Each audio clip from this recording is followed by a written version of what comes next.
Assalamualaikum warahmatullahi wabarakatuh. Apa kabar teman-teman mahasiswa semuanya di kelas APT?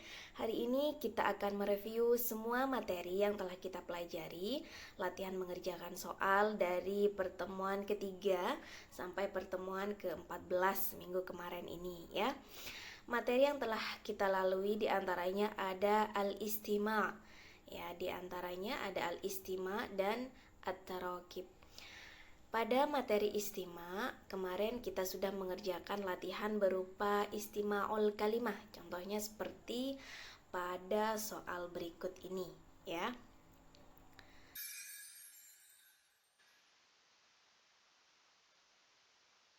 مهندس. Ya, muhandis ya, muhandis. Muhandis itu adalah arsitek atau insinyur. Kemudian berikutnya ada kata ukht. Nah, ukht itu adalah saudara perempuan. Ukhtun ya, saudara perempuan. Misal contoh untuk kata berikutnya yang didengarkan pada audio khiyar. adalah kata khiyar ya, khiyar, mentimun. Nah, kira-kira yang mana? Yaitu yang B, yang nomor 2, khiyar, iya-nya panjang. Khiyar untuk mentimun. Soal berikutnya ada soal istima al-muhadatsa ya. Istima al-muhadatsa al-qasirah. Jadi kita mendengarkan percakapan pendek. Mendengar percakapan pendek contohnya seperti soal berikut. السلام عليكم. وعليكم السلام. هذه صورة أسرتي. ما شاء الله. من هذا؟ هذا والدي عدنان وهو مهندس. ومن هذه؟ هذه والدتي سعيدة وهي طبيبة. ومن هذا؟ هذا أخي عيسى وهو طالب. ومن هذه؟ هذه أختي عبلة وهي معلمة. وهذا جدي وهذه جدتي. Kita lihat Masya Allah. kunci jawabannya dulu, bukan kunci jawabannya, kita lihat jawabannya dulu ya, kira-kira yang mana seperti itu, kemudian kita sambil lalu mendengarkan teks. Oke, berikutnya ada juga muhadatsah. Ini sebenarnya termasuk kepada muhadatsah qasirah semuanya ya. Cuma karena ini untuk pemula, Ustazah memang sengaja tidak memberikan soal-soal dalam bentuk muhadatsah tawilah. Jadi kita berlatih memahami pertanyaan dalam bentuk soal percakapan pendek dulu.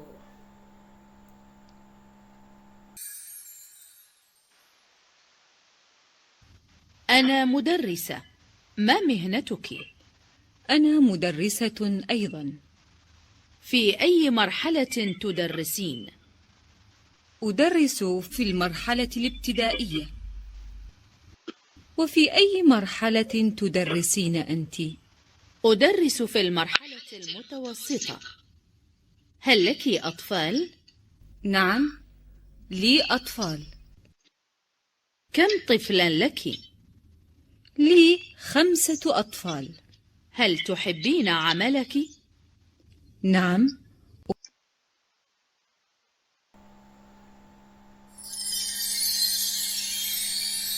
Khamsatu atfal. Kemudian pertanyaan berikutnya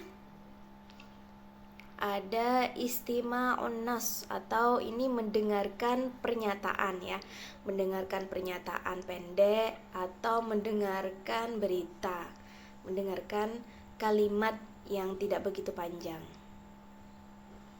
Nah, ini contoh dari soal-soal istima'un nas.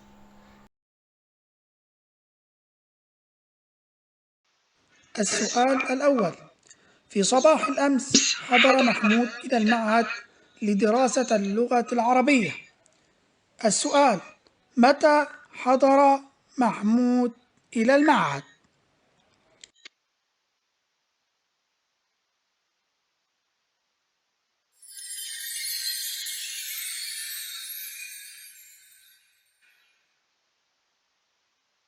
Kemudian berikutnya 2. في النهار أنظم المرور الشوارع، وفي الليل أحرس المنازل والدكاكين. السؤال: من المتحدث؟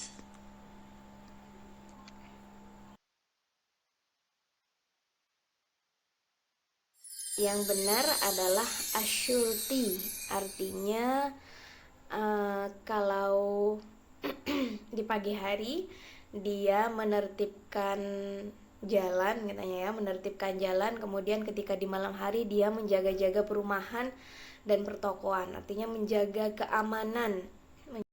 Nah, soal berikutnya adalah at-taraqib, yaitu taraqib yang pertama itu adalah melengkapi kalimat dengan kata yang benar.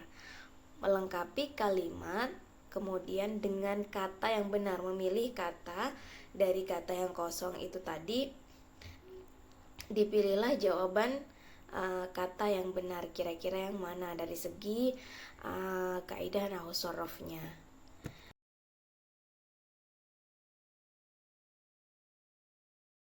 Di situ ada contoh ya, yaskunu bijiwari baitina ammati nokta-nokta yuhibbuna abi katsiran.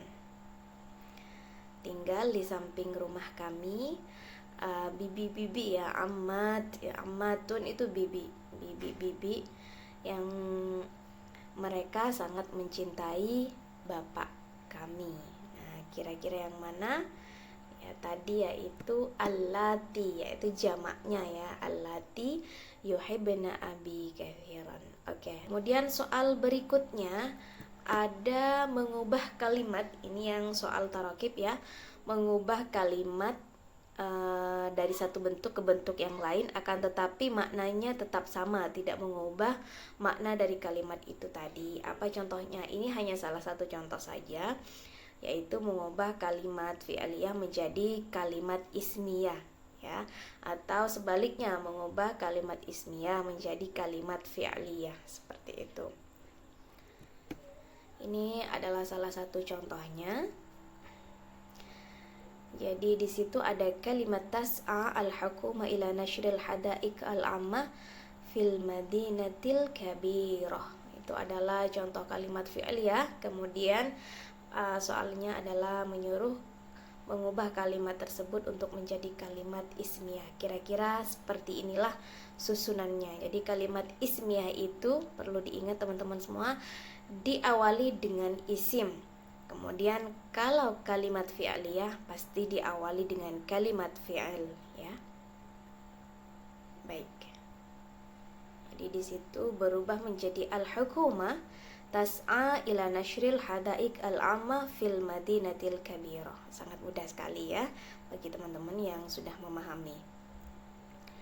Kemudian pertanyaan berikutnya ada nah ini ada memilih kata yang salah dalam sebuah kalimat, yaitu soal-soal mengidentifikasi kata yang salah dalam sebuah kalimat. Kira-kira yang mana? Untuk soal ini sudah Ustazah jelaskan pada pertemuan yang kemarin. Pada pertemuan yang ke-14 sudah Ustazah jelaskan yang mana kira-kira yang benar. Di situ yang salah adalah kalimat yang keempat ya, karena di situ merupakan susunan naat man'ut yang mana naatnya atau sifatnya harus sesuai dengan man'utnya dari segi mudzakkar dan muannasnya. Nah, kebetulan di sini man'utnya adalah mudzakkar, maka naatnya harus mudzakkar. Dzukhrul baqi. Ini sudah saya jelaskan kemarin. Baik. Terima kasih, semoga teman-teman bisa paham semuanya. Jika belum ada yang paham, bisa langsung japri Ustazah via WA atau lewat Google Classroom, langsung komen ya. Jadi teman-teman harus aktif bertanya apa kira-kira yang belum difahami, karena metode perkuliahan APT kelas ini lebih sering, bahkan 80 atau 90% dilaksanakan secara daring. Maka Ustazah juga belum mengerti, kira-kira mana teman-teman mahasiswa yang masih belum dipahami soal-soal yang masih terasa sulit. Hanya saja semua nilai-nilai teman-teman semuanya dari awal tes sampai pertemuan ke-13 kemarin, tes tarokib yang kelima, tes terakhir sebelum UTS, itu nilai-nilainya Ustazah input semua. Jadi Ustazah bisa menilai perkembangan kalian dari pertemuan ketiga sampai pertemuan ke-13 mengikuti latihan mengerjakan soal-soal. Jadi nilainya tetap Ustazah tulis ya, catat satu persatu siapa saja yang ikut, kemudian bagaimana perkembangannya, seperti itu. Jadi ada catatannya di sini, siapa yang setiap hari mengerjakan soal kemudian bertambah nilainya, atau bahkan dia lemah dalam bidang soal tarokib misalnya, atau lemah dalam soal-soal istima, di sini ada catatannya semuanya. Baik, selamat mengikuti UTS ya. Selamat mengikuti UTS. UTS-nya Ustazah ambil dari semua soal-soal latihan yang sudah Ustazah berikan dari kemarin-kemarin, dari sebelum-sebelumnya, dari pertemuan ketiga sampai ke-13. Itu semuanya bukan soal baru, tetapi soal yang sudah Ustazah berikan kepada teman-teman mahasiswa semuanya. Hanya ada 2 soal, yaitu soal ke-19 dan soal ke-20. Pada soal mengidentifikasi kesalahan dalam kalimat, itu adalah soal baru ya. 2 soal baru Ustazah berikan karena bentuknya tidak berbentuk JPK lagi, berbentuk kalimat, tidak berbentuk picture ya, tidak berbentuk gambar, tapi berbentuk kalimat. Jadi di situ ada kalimat yang di dalamnya ada 4 kata, yang kira-kira manakah dari 4 kata tersebut yang salah. Hanya 2 soal saja yang baru. Kalau yang lain Ustazah ambil dari soal-soal sebelumnya, karena Ustazah pengen tahu juga kira-kira kalian masih ingat tidak dengan jawaban-jawaban yang sudah diketahui oleh teman-teman ya. Karena ketika kalian mengisi soal di situ langsung ketika salah kan langsung terdetek tuh jawaban kalian salah, ketika benar jawaban kalian benar, seperti itu. Berarti kan sudah bisa dilihat dan bisa diingat kira-kira soal ini jawabannya yang benar yang mana ya, seperti itu. Baik, cukup sampai di sini teman-teman mahasiswa di kelas APTB. Selamat mengerjakan tugas UTS. Tugas UTS-nya adalah besok ya, dan deadline-nya sampai hari Sabtu. Nah, silakan teman-teman mengikuti atau mengerjakan soal UTS tersebut terakhir hari Sabtu. Baik, naktafi bihadza, akhiran ma'akumun najwa taufik. Wassalamualaikum warahmatullahi wabarakatuh.